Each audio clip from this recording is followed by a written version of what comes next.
shall we? All right. Hello. Hello. Welcome to Televise the TV Movie Story, where we talk about TV movies, and sometimes they're good and sometimes they're bad. Yeah, yeah, such is the way of the podcast. Oh boy, what a time. Gordon, what did we watch today? We watched Liz and Dick from 2012, the Lindsay Lohan and some guy starring Elizabeth Taylor and Richard Burton biopic from Lifetime, Yeah, which our first Lifetime movie. first of many. Before we get into anything of the movie, can I hit you with something real quick? Go ahead. Okay, we're gonna do a Mad Libs. Can you Mad give Libs. me, yes, can you give me a past tense verb? Past tense verb. Um, I want to say bored, but I don't think that's past tense. I guess it can No, be. No. that's an adjective. Bored? True, true, true. Um, Or it can be a verb, like to bore a hole, but I don't think that's what you meant. no, part of me thinks maybe God, it's so hard to think of words. Like, I don't, it's been so long since I was in English class. Um, Past tense verb. Watched. I don't know. Okay, now give me a plural noun. Plural noun. Um, Wishes. Okay, and now give me a noun. Uh, um, Lifetime. Okay. Just Okay. look at the stuff I wrote down, like looking for words that would fit. Okay. So let's talk about Liz and Dick. What was that for? Don't worry about it. Don't worry about it. Okay, so first, I should establish, just remind people that like this month we each picked the four movies we watched. It wasn't random like last month, and so I just want to re restate the fact that I picked this one, and the reason I picked this one was because I thought the movies we had for this month or for the podcast so far were just too good, and so when I saw this on Gordon's list, I was just like, yeah, let's watch a super bad one.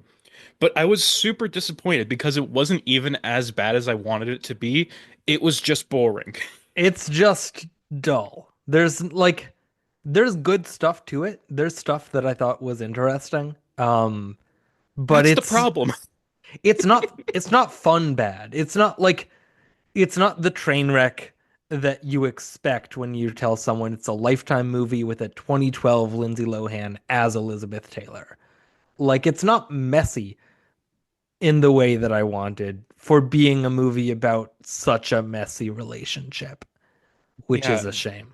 yeah, and it's like there were parts I liked about this. It's like I thought Grant Bowler was really good as Richard Burton. Yeah, I agree. I agree. I liked David Hunt as Richard Burton's brother, I4 whatever. Um, and that's actually about all that I really liked about it. But it's like nothing was super bad outside of Lindsay Lohan. And even then, she's not terrible. There are times when she's not great. She's rough. She's just not Elizabeth Taylor. Yeah, it's Like like she's not. If this were just a generic performance as, movie star, as some actress that's not specifically Elizabeth Taylor, if she was playing a fictional character, this wouldn't be terrible. It's just so wildly not the assignment for this mhm. movie, which Yeah, is a it's shame. like it's so very clearly Lindsay Lohan, and Lindsay Lohan is so clearly not Elizabeth Taylor. And when I'm watching it, I just feel bad for her because everyone who allowed her to take this role set her up to fail. Yeah. Let me do the rundown Go for ahead. this before we get too much into it. So we were talking about Liz and Dick from 2012, directed by Lloyd Kramer, written by Christopher Monger, starring Lindsay Lohan, Grant Bowler, Teresa Russell, David Hunt, Bruce Nozick, Tanya Franks, Charles Shaughnessy, David Eigenberg, Creed Bratton, Andy Hirsch. Premiered November 25th, 2012 on Lifetime.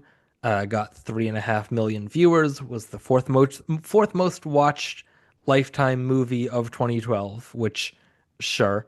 That's Uh, that's such a bad stat for a movie that like was supposed to be super big.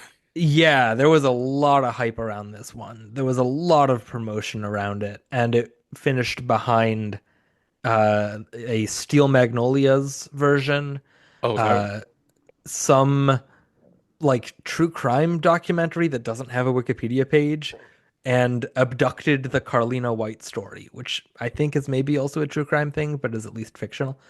yeah. Other things that were airing, I didn't write down the whole of them because There, in yeah, the it's yeah, modern day. There's a lot of stuff airing. yeah, in the past when we've done this, it's been like, oh, there's maybe four channels. Or when we did Riot, which is more recent than this, I couldn't find any Australian listings. But I'm not gonna say everything that was on American cable on this Sunday in 2012. But The Walking Dead, The Good Wife, Family Guy, Boardwalk Empire, Dexter. There was a Giants Packers game on NBC. Like that I think the Giants won from what the listing showed. So I good for them. I can't believe Uh, you wrote down the exact score of this football game you didn't care about. I didn't. I just happened to remember, or at the very least, the Giants were listed first, and I think I remember that the team that was listed first had more points. So Okay.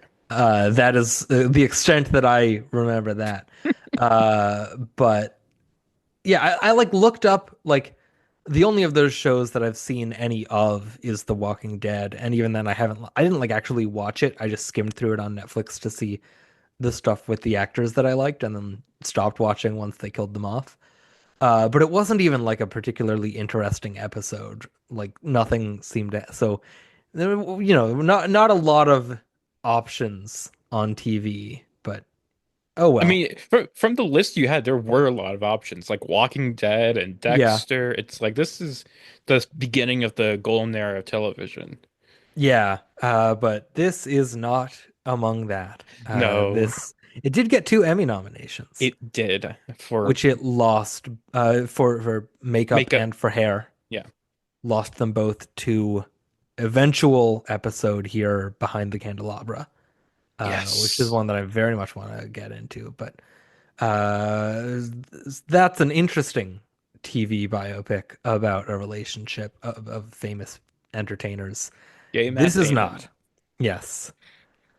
Uh, but yeah, the thing with this movie is I don't even really know where to begin and end with it because like a plot summary doesn't really mean much when it's just the life of Elizabeth Taylor from the filming of Cleopatra to the It's not end. even like it's not it's just about their relationship.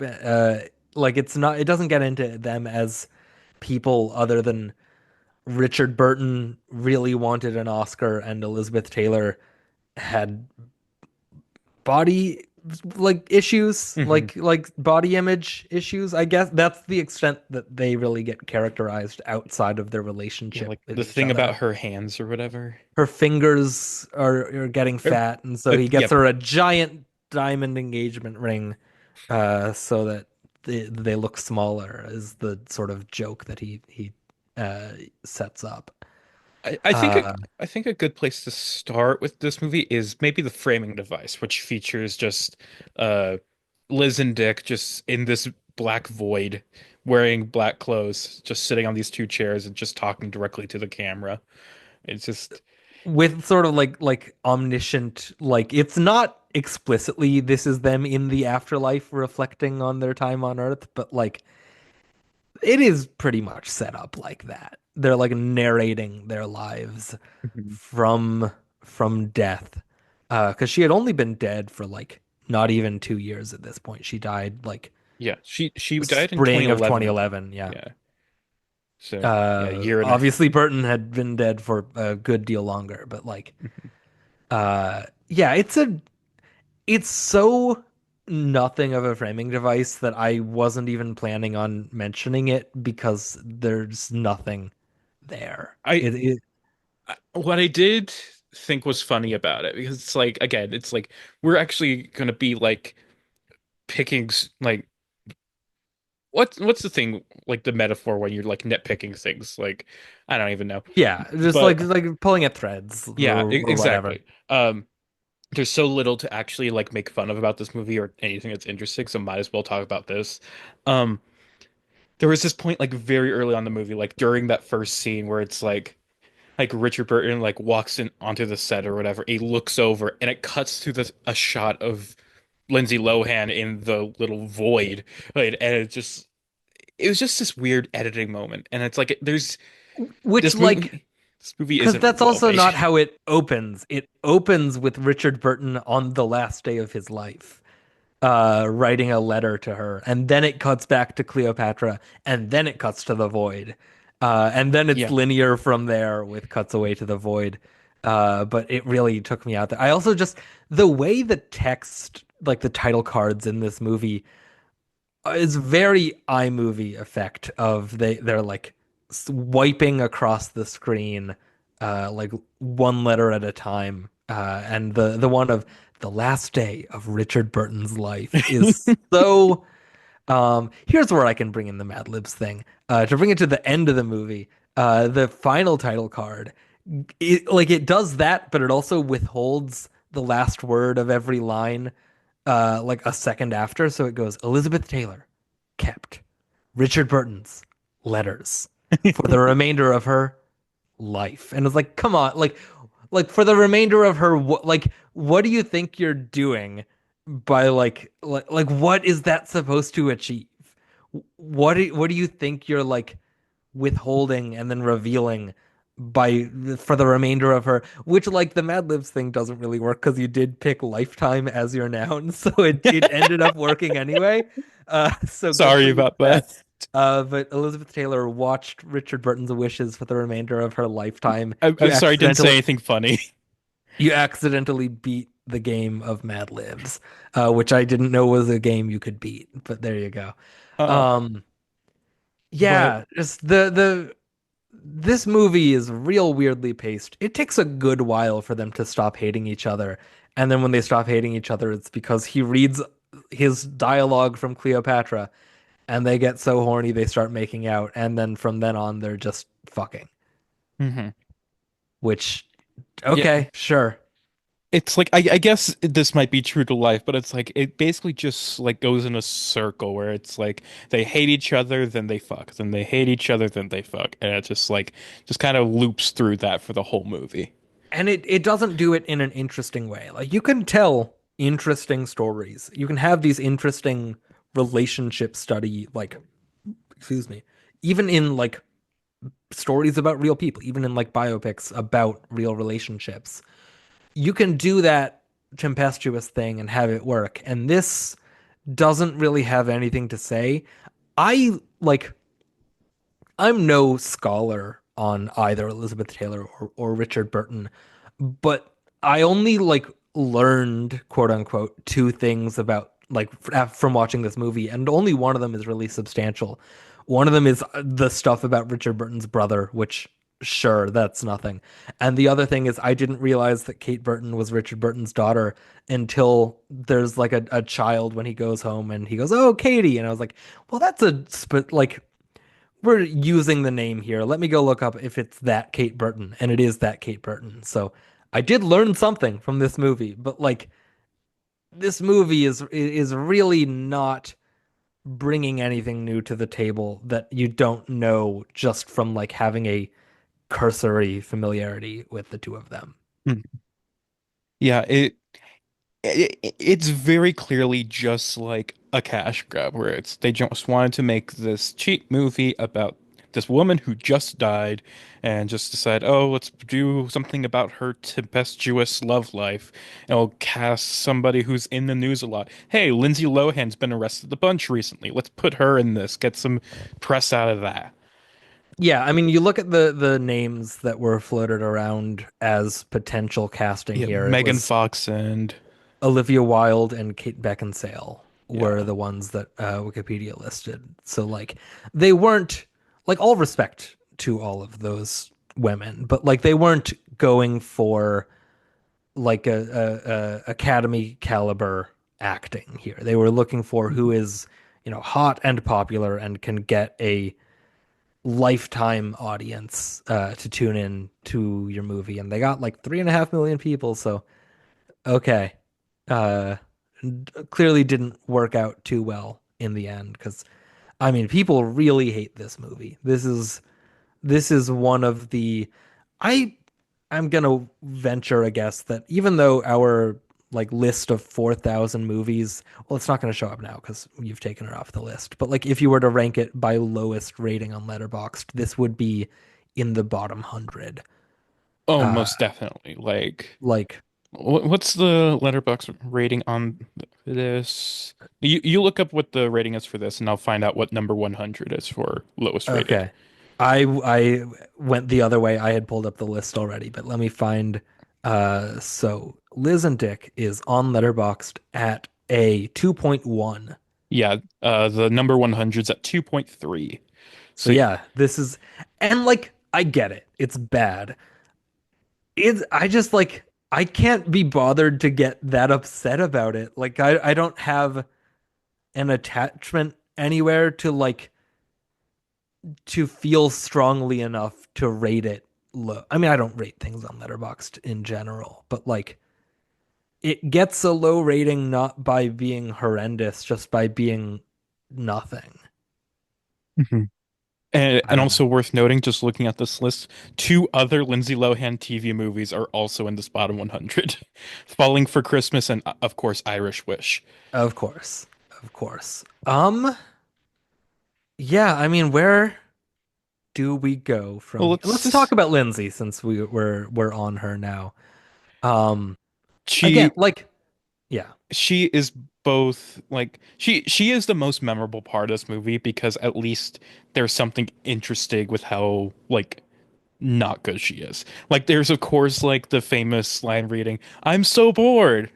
yeah, that one really got there was like to the point that I had written down in my notes, you know, she's not Elizabeth Taylor, but like she's pretty good in this. And then I got to that scene and I changed it to she's okay in this from that. Like that alone was enough to like knock it down a bit because My yeah. my favorite though was when they're watching Who's Afraid of Virginia Woolf. Oh, and in the movie she does "You make me puke" and just says it in the most monotone way while also somehow yelling, but also it's Yeah. still lacking any intonation. Yeah, she's no Elizabeth Taylor. Which like I don't know. Eh, It's bad casting. She doesn't even really look like her, like even with the like contacts the they Emmy put her in. nominated Like makeup and hairstyle. yeah. Like but like even then it's like there's only so much makeup you can do to make Lindsay Lohan like she just facially doesn't look like Elizabeth Taylor. Like no Mhm. amount of prosthetics and makeup are going to make that work. Because like I'm not. There are very few people in cinema history that have looked like Elizabeth Taylor. She is a generational beauty for a reason. She has stood Mhm. the test of time of being an icon for a reason, and it's because she was so gorgeous that like, and like Lindsay Lohan, also a very beautiful woman, but in a very different way. Yeah. I like struggle to think of who would have, and biopic acting is not just about looking like the person. Like Grant Bowler doesn't really look all that much like Richard Burton, but he does a fine job because he pulls off the mannerisms and the intonations and the voice and he like gets it pretty close and pretty solid. But like there's a world of difference between the two of them side by side where he's trying to go for a faithful Richard Burton impersonation. Mhm. And Lohan is just looks and sounds like Lindsay Lohan with a black wig and contacts. Yeah, like I'm not sure like how much is just like her limited ability and how much is just maybe just the faulty production around her. Like maybe she does have a good Elizabeth Taylor impression in there somewhere, but just need a better film to bring it out of her. But we're never gonna Yeah. find that out. I mean, the Wikipedia page for this has a section that apparently there was like an investigation into SAG for this movie because supposedly they were overworking the actors and like Um, Lohan and two other people were like dehydrated and overworked and like did not get enough like it seemed to be made like from what I could tell, there wasn't an official investigation, but there were complaints and rumors that this was not the most union approved set. That makes So sense. Like I read that this was filmed in 20 days and yes, like which was one of my favorite IMDb trivia points, which was although the film tells a story of over 3 decades, it was shot in 20 days. Like, sure, I'm sorry they didn't spend 30 years making this movie. Like, that's not trivia, that's how movies work. yeah.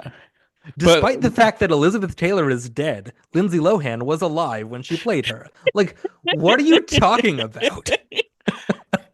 despite the fact the film takes place in 1963, the movie was shot in Shot in 2011. 2011. Oh God.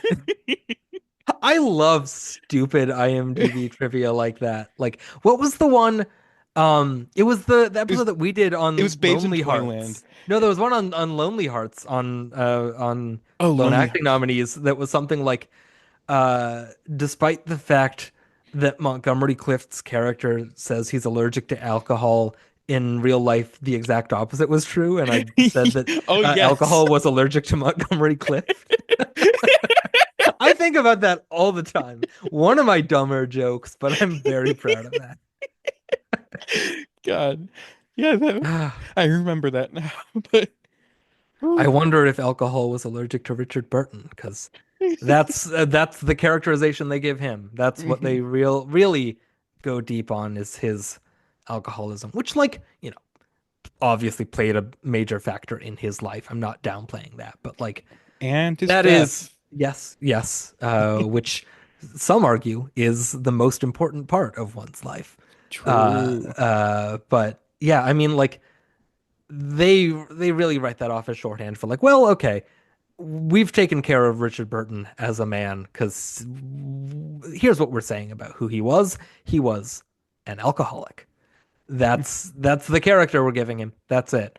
Um, but like, no, I do think Grant Bowler is very good in this. I was Yeah. shocked that like uh it's a solid impression, and beyond that, he like carries himself in the way like I've only seen a handful of Richard Burton movies, but like he really does embody that like refined Yeah. but still like down to earth sort of quality that he has. Hmm. Uh no, I think he's very good here. Yeah, like he is definitely like he's the person who's putting in the most effort in this entire movie. By far. Like like I would want to see him in other projects as Richard Burton. Like if they ever did like another like I know there's like What's a play about Richard Burton or something, like he could definitely do that.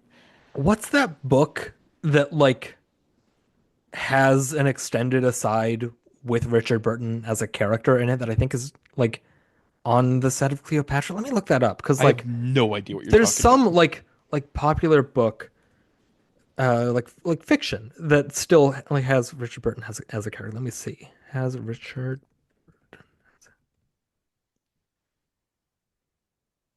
um well, this is about Richard Francis Burton. I was because the Google result says the Kama Sutra, and I don't think that's the case. Um, okay, you talk about something while I find this. Um, so something that like bugged me the most about this movie was just the royalty-free ass music that is the Oh yeah. exact same every time it changes scenes. And it's just like I feel like I would like this movie more if it weren't for the fact that it didn't have an actual score at all. It was just the same fucking music cues every single fucking time. It was driving me a bit insane.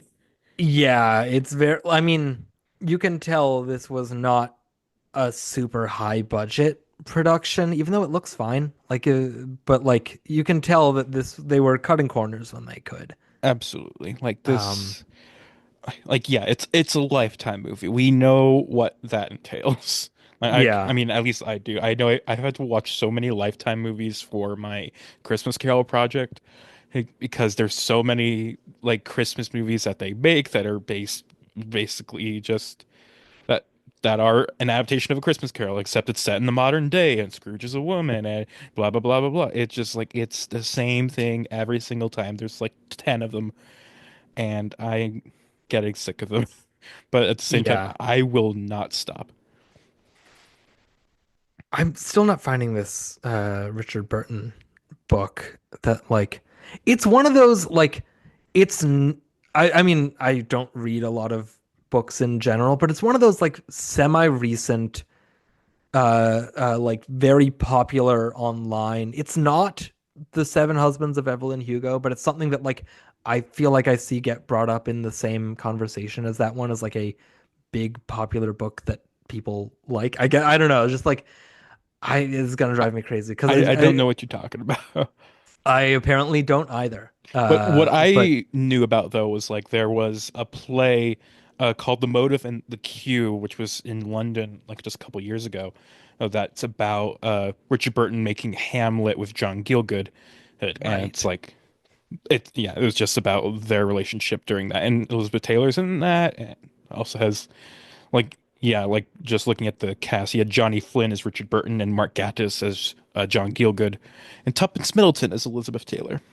Well, there you go. I imagine probably did a better job than Lindsay Lohan here, Probably. uh, Oh. which is a low bar to clear, but oh well. Um, okay. Did the Oscar stuff in this movie bother you as much as it bothered me? In like a not like it just felt very cringy to me for whatever reason to like focus on that. It like I I don't mean, know. yeah, it's like I feel like while like famously like Elizabeth Taylor boycotted the Oscars that year because she felt like Richard Burton should have been nominated, and it's like I Or feel it was that like because he had been so embarrassed when he lost the year prior and he didn't want to show up because he didn't want to be there if he lost again. Or is this for a different movie? wait, I Or no, was for Cleopatra. For Cleopatra. No. oh Cleopatra. I was talking about the Virginia Woolf, which is what they do a whole like extended thing where they're at home listening to the radio, and you also get the scene of him losing to Lee Marvin the year prior. Like, there's just all I don't know. It feels there's a point when they're in the void talking about Virginia Woolf, how it did at the Oscars, and they start naming off like, oh well, Haskell Wexler won for the cinematography, very deserved, and Sandy Dennis, of course, for best supporting, and it's just like it feels so very like in Yeah, industry, full of itself in a way that like was just kind of and like you know me. You yeah. know that I have a whole podcast that like goes in deep on Oscar stuff, as have you in the past. hmm And we've talked about the Oscars a good deal. So I'm not like anti-Oscars and or anything Yeah. like that. But like it just feels so I it doesn't feel like the way they would self-aggrandizing. talk about them.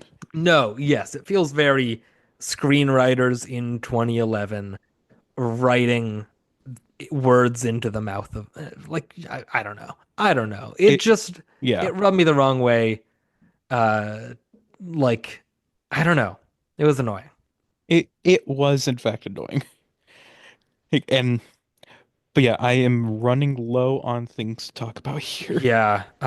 Speaking of my podcast, there's a whole extended sequence where they're filming the VIPs, which I thought was fun. Yes, Uh I did get a little excited when I saw that because I I knew would have liked for them to have had just like someone playing Margaret Rutherford or Orson Welles or Maggie Smith just like in this movie. Why not? Mhm.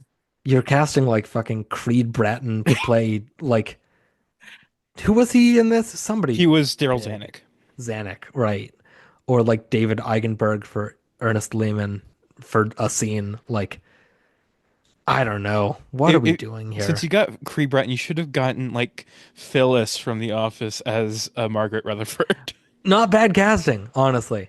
That could work. That definitely could have worked. Um, no, I don't know.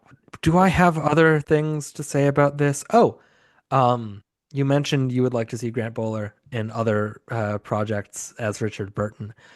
He doesn't play Richard Burton in this, but you know where you can see him? Where can I see him? On Lost. God damn it. I should have known. He was on Lost for like 4 episodes in like season 5.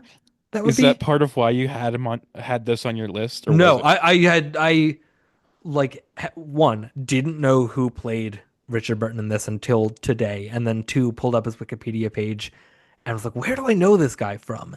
And then saw like, oh yeah, he was like, it's like a bit part. He's not like a major character by any means, but he's there for a bit in season 4, uh, and has a memorable death. I'll say that. A memorable death. Okay. Um, Hmm.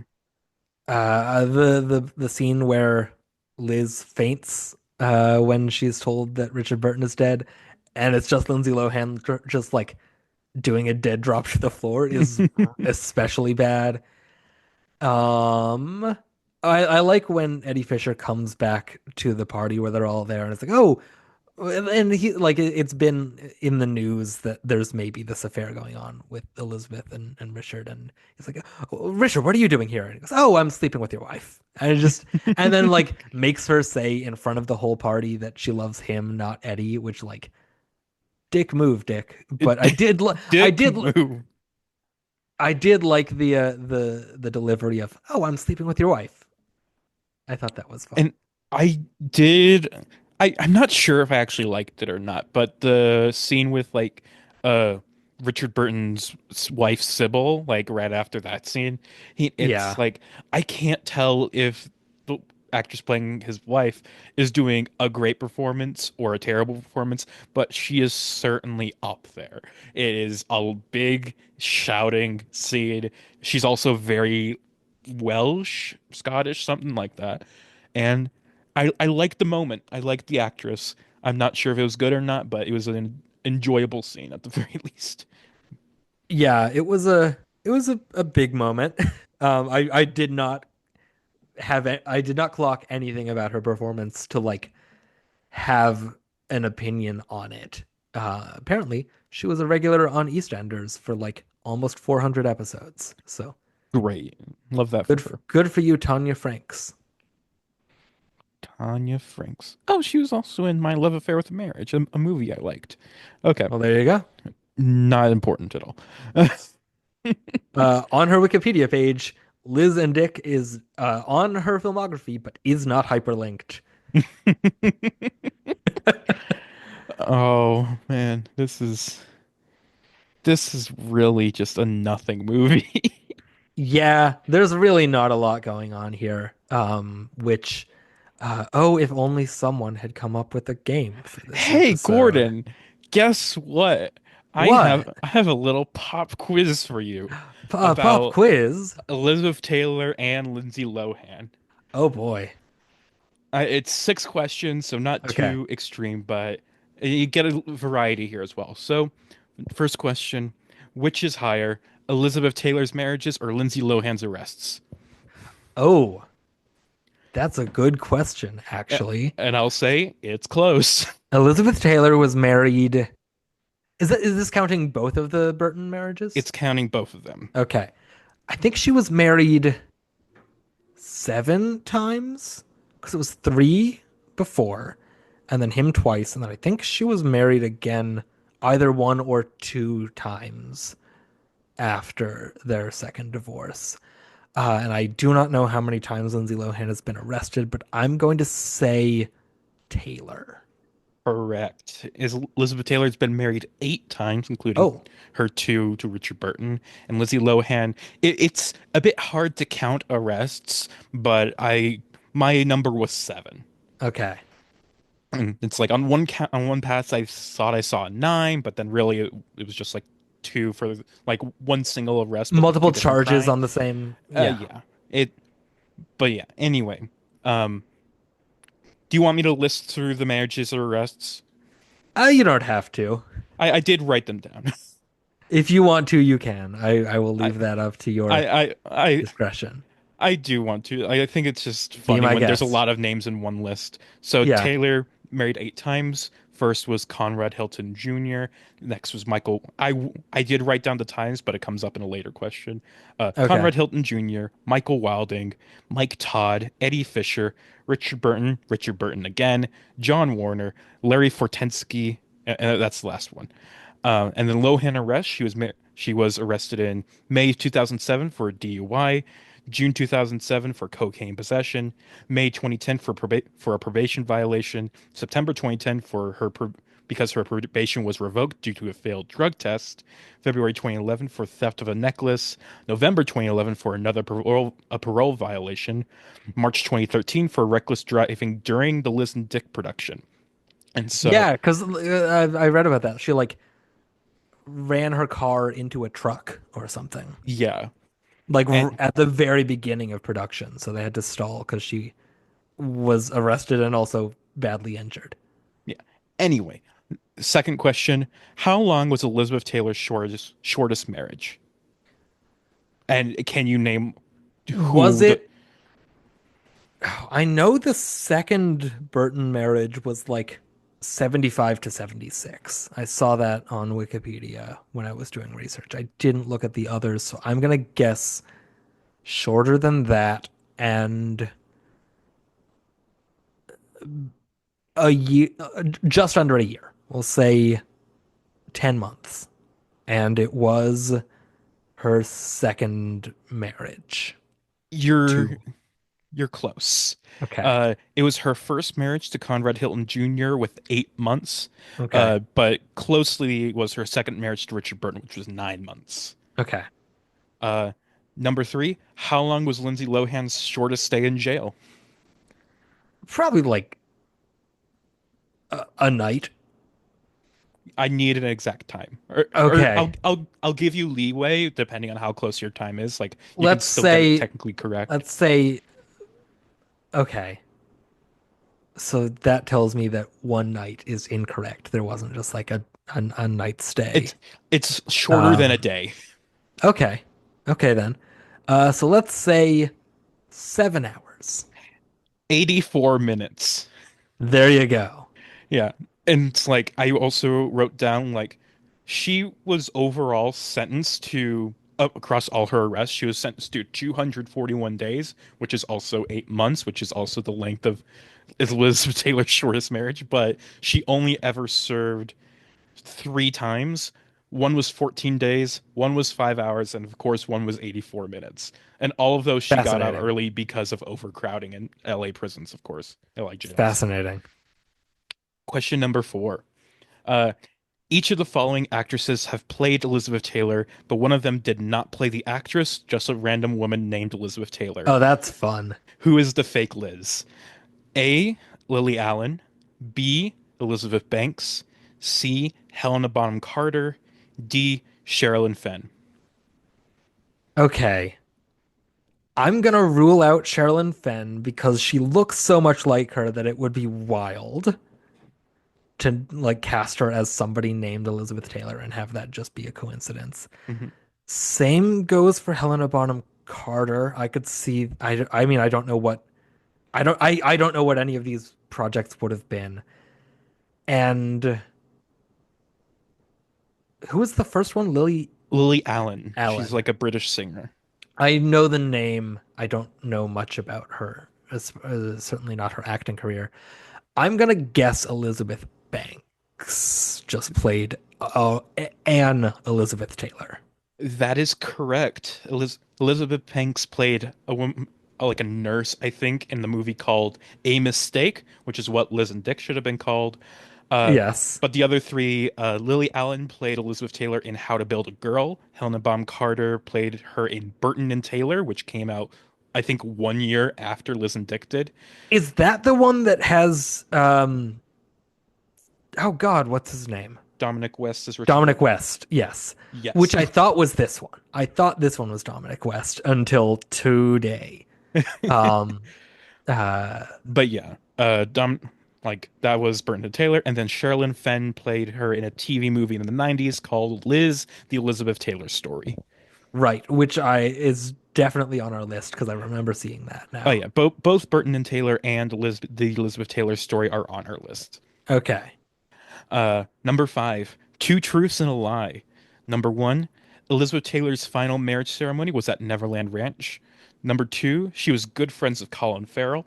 Number three, her final tweet was, "No one is going to play Elizabeth Taylor but Elizabeth Taylor herself." Two, I know for a fact is true. Because like he was absolutely in love with her and like considered it not quite a like not quite a relationship, but like he did like he was a companion for her in her final years. So I know that one is true. Okay. It would be wild to come up with a final tweet, but if that is the lie, my guess is that that is one of her final tweets, but there's something else afterwards that's funny, like a retweet of something stupid. And I know she was also friends with Michael Jackson. So that leads me to think the first one is plausible. But I'm good. what's your guess? I'm gonna say the tweet is the lie. That is correct. Uh, so yeah, she was good friends with Colin Farrell. On her Wikipedia page, it says they talk together about how they both suffer from insomnia, which I thought Yeah. was a weird thing to just randomly list on her Wikipedia page. Well, there Um, you go. but yeah, they were good friends, and it does specifically say platonic. Yes, but also like Colin Farrell has after the fact said that like he was in love with her and knows that she didn't feel the same and Yeah, saw him more as like a mentee figure, but like he was unabashedly in love with her, but which is fair. yeah, and you clocked it like immediately. Like that is a real tweet of hers. I was going to do a two truths and a lie where all three were just which of these is a real Elizabeth Taylor tweet. Uh, but or which of these tweets is the fake tweet. Yeah, But yeah, so this was the start of like a long Twitter thread, which I would have still counted as like part of her final tweet. But yeah. shortly before she died, there was like a press tweet about her. She and Kim Kardashian did an interview together, and she Ah, was tweeting about that a bit. I knew it was something dumb. And like Kim Kardashian wore like a Cleopatra inspired outfit to the interview. Of course. Anyway, and number six, the final question, is another two truths and a lie, this time about Lindsay Lohan. Number one, Lindsay Lohan live streamed herself trying to kidnap two homeless children from their parents. Two, her movie Irish Wish accidentally featured a map that said Ireland was still part of the United Kingdom. And number three, she currently lives in Dubai. Those first two I remember, but the thing is, the first one, I don't remember specifically if it was Lindsay Lohan or if you're like Galaxy Brain four-dimensional chessing me and that was just somebody else. Because I do remember that happening. I don't confidently remember that it was Lindsay Lohan. The thing Um, is, like, this kind of thing has happened more times than you would hope. yeah. Like, I can think of multiple incidences of like celebrities trying to kidnap children because they think they're impoverished. Like I can picture like headlines and I can slot in a few different names that all feel as plausible as Lindsay Lohan in that instance, just in my memory. Um, I don't think she lives in Dubai, but again, that would be a. I mean, the whole point of the game is you would have to come up with a plausible sounding lie. So I can get on board. Well, okay, I'm gonna go with that. Lock it in. Final answer. She does not live in Dubai. You are incorrect. She does currently Damn it. live in Dubai, and that's where I think that's. I forget if she met her current husband in Oh, Dubai or oh, moved there for her husband. I remember what you did. I see what you. It's not that Ireland was still a part of UK. Wasn't it like a uh Taiwan? No. Uh, so for No, number that was no. No. Now I'm also thinking of a different movie and a different Southeast Asian global conflict. It was the Barbie map that had yeah, there. the. Okay, that's okay. Yeah. Okay, so hit me with the. Anyway, so it was the second one, which I did just make up. Although I Okay. did find a very funny article that was like that did like it doesn't ever explicitly say much of anything about like Ireland as a nation. So it's like it just pulls at like these different little moments as if it like confirmed that this movie actually takes place in a world where Ireland never separated from the United Kingdom. I But think I was just thinking of the Barbie thing then, yeah. when I said that I remember. Okay.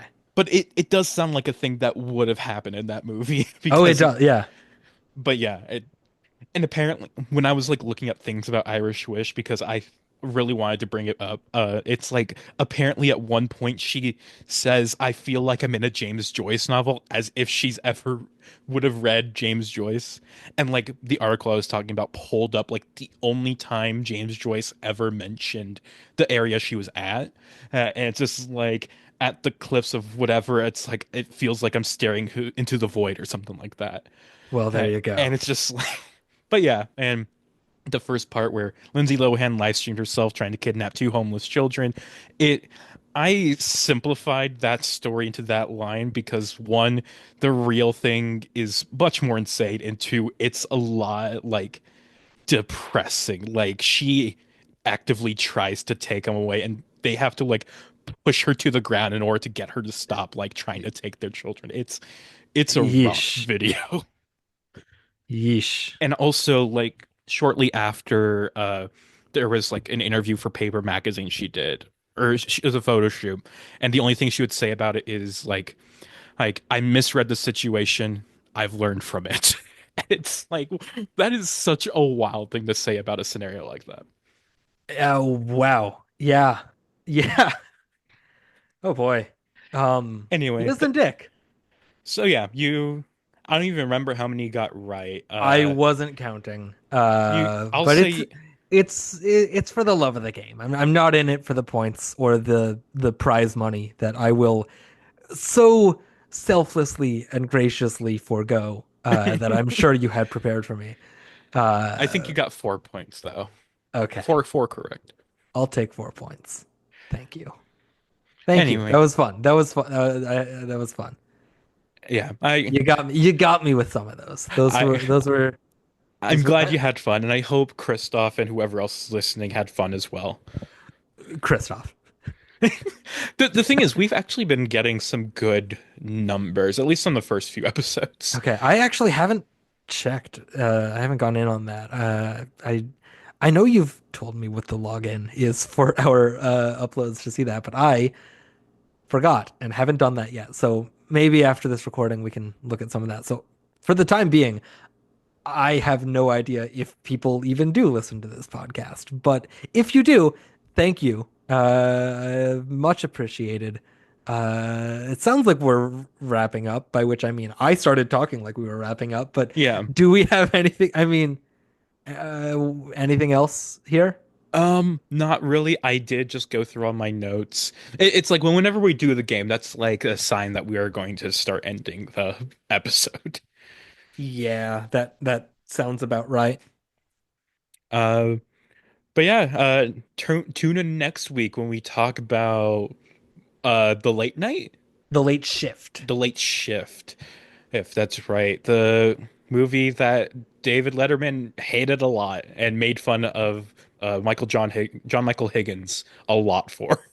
That tracks. I know very little about it, but the promotional images I've seen, uh, I mean, we talked on this episode about the makeup in this movie. There are some uncanny valley things being done to the faces of John Michael Higgins and Daniel Roebuck in that movie that are a sight to see, and I mean, I'm looking forward to seeing it. I I'm certainly expecting it to at least be good. Like I think it's going to be a Yeah, good movie. I it's think a we'll have fun. it's like 7 Emmy nominations, I think I saw when I was Oh looking through it. yeah. And like you got Kathy Bates, you got Treat Williams, you got some real interesting Ed Begley Jr. Like Did I hear the Kathy Bobo Bates? Kathy Bobo Bates, baby. Kathy Bates Oh man, in the flesh. I'm Who so else is in excited. this? Bob Balaban? Got Bob yourself a Bobo real good Balaban? Bob Bobo Balaban. That joke will never get old to me. It will not. It's funny every time. Liz Bobo Dick. Oh yeah. There you go. I'm gonna end Okay. it there. Have a Yeah, good that's a night, good place. everybody. Thank you for listening. Bye.